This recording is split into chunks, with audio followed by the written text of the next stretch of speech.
Welcome to Tapped In. My name is Figueroa-Martinez of DFM Coaching, and today we're going to be covering the Kimura. I have done, I want to say 2 seminars based on the Kimura. One very recent. It has been my primary go-to attack sequence in all of Jiu-Jitsu. I personally feel it's the most flexible and versatile. When I was coming up, it was the go-to. There was a bunch of little DVDs going out about the Kimura trap system, and it was the thing that everyone was studying and focusing on. What I personally like about the Kimura trap is that you don't have to be a big person to necessarily use it. I know that when I was coming up, there was this belief that you had to be, there was this misunderstanding that it was seen as a crank or something that a brute or a brute force style submission and would be in play. And some people felt like you had to be a big guy to really get the benefit of it. Do big guys get a massive edge off of it? Yes. If you're bigger versus someone smaller, you can utilize the Kimura super effectively. I think that the Kimura's ability to be super versatile allows the smaller player to use it really effectively, along with the bigger player.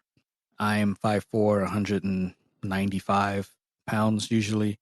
I am a bit I don't want to say husky, but I'm a little wider, and I'm 44. I'm not the youngest or the biggest guy in the gym at all, but I find that using the Kimura grip and the trap sequence opens up a bunch of pathways that you can use. Some of the things that I want people to focus on when it comes to the Kimura trap system, the grip where you grab their wrist, your hand goes over their arm, the tricep area, elbow area, and then grabs your own wrist. That sequence and that gripping sequence is not necessarily the Kimura submission. The submission is actually torquing it around the back or towards the shoulder area. The gripping sequence itself is more of a positional area. And what I mean by that is I don't have to submit you when I get that position, when I get that gripping sequence. I don't have to do anything in the realm of submissions. So if you're a smaller player and you're utilizing this, you can actually use it to sweep. You can use it to control the person. You can use it to swap in and out of certain submissions, positions. You can restrain. So it's super versatile. You see it in the gi, no gi, MMA, self-defense, some wrestling transitions. It works from top, bottom. I personally use it from closed guard, bottom half, sometimes butterfly, top half, in some ways from the back, at least the gripping sequence itself. I attack turtle, bottom and top. I will attack from, let's say someone has your single. Let's say you're in top of half in that like knee cut position and someone gets an underhook. I attack it from there. I attack it from so many different places that it keeps my opponent at bay and it creates issues for them moving forward really like without a care. So what I end up doing is I'm looking for anytime your elbow separates from your rib cage. And the reason why I think it's the most versatile situation is that it's the most readily available. I think that some people will argue the leg entanglements are just as versatile, and to some degree they are. What I think makes the Kimura more available is that not everyone gives you their legs. You have to kind of work to get underneath or towards the legs. Everyone, and I mean everyone, is going to give you an arm at some point. The arms are always in play. They have to grab you. They have to grab wrists. They have to grab arms. They want to make a connection with you at some point. And the arms are constantly there. They're constantly moving. And there's going to be times when people aren't quite careful and that rib and elbow space kind of widens and you can take advantage of it. What I also like is that it allows me to combine different submissions into one kind of system. When I play Kimuras, I will play them off of nearly every position. If I'm on bottom, they allow me to play in and out of omoplata, arm lock, triangle, If I'm on your back, I can use it to switch to back triangle, arm bar.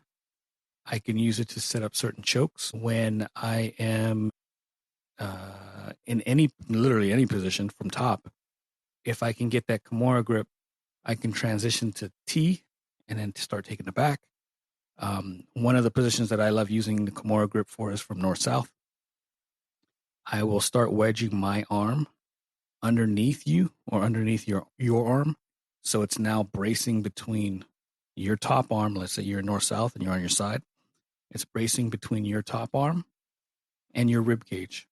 If I like you, I'll apply pressure with my palm facing up towards my chest. Hopefully this makes sense. If I dislike you, I'll turn the arm so my thumb is facing my chest. And the width of my arm becomes a problem for you when I start to smash and start driving my weight into your rib cage. Super punishing. I've had it done to me several times. It's not fun. And now I do it to other people for my own shits and giggles.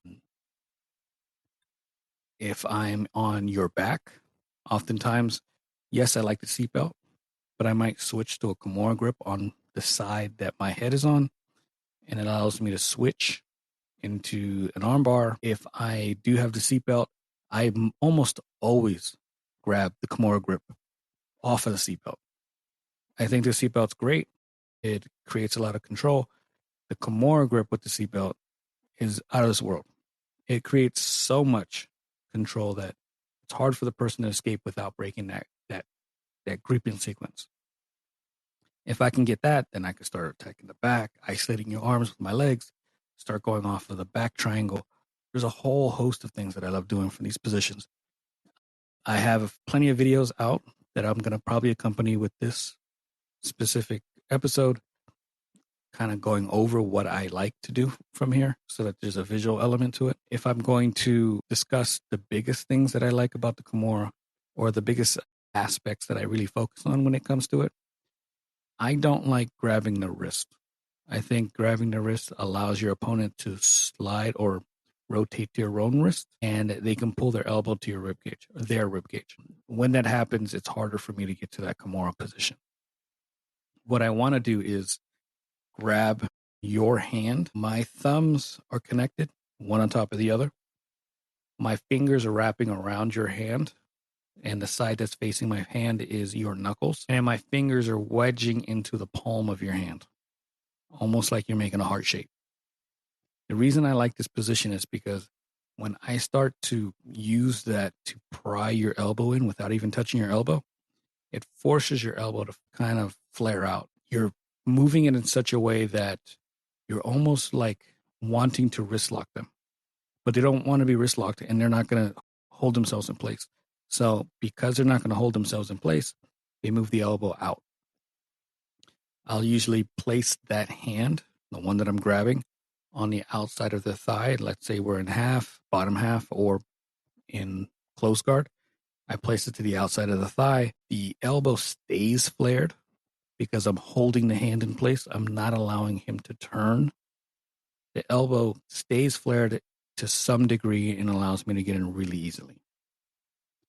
The other reason I like that 2-on-1 in the hand and not the wrist is because if we're doing gi play and they decide to grab their belt, their pants, maybe their other hand, the grip is really weak. I will have my outside hand, if I'm grabbing their left hand, my left hand is on their thumb, my right hand is along their pinky.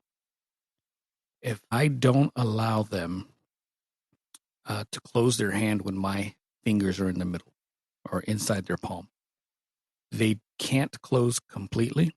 They can use their pointer, middle, and sometimes the ring finger. They can use their thumb, but because they don't have the full extension of and reflex of the hand itself, because my fingers are in the way, their grips are usually pretty weak. You can usually break them with one hand. So those are the two big reasons why I like grabbing the hand itself without grabbing the wrist. The wrist is secondary to me. If for some reason I can't grab the hand, I don't know why, I'll go wrist first.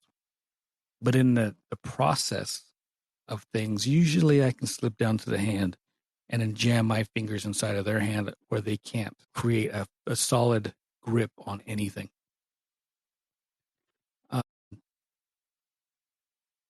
If there's any, let's say we're doing top of north-south, same thing. I like to grab the hand. They are naturally going to grab the belt from that position. They're naturally going to grab their own hands.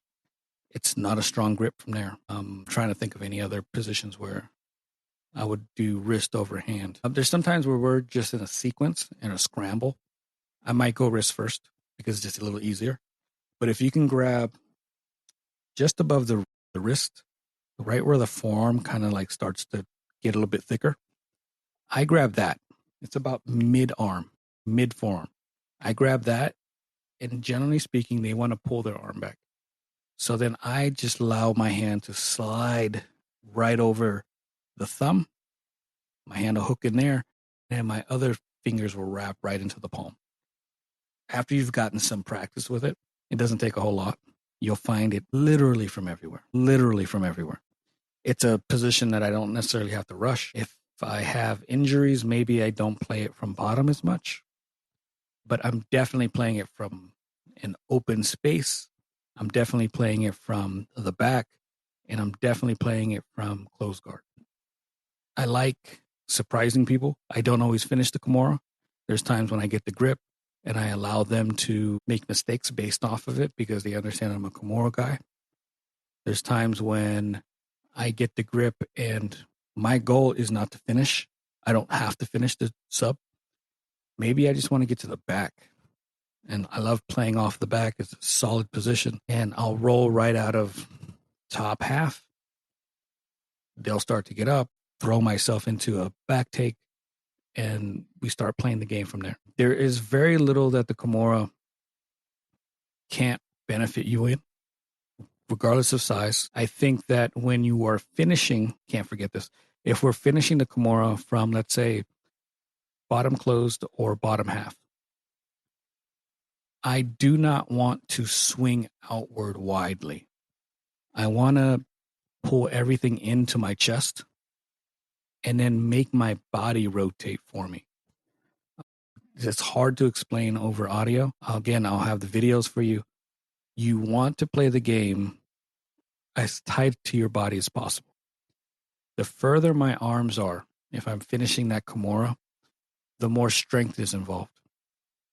If my opponent is stronger than me or even longer in limb than me, I'm going to lose that battle.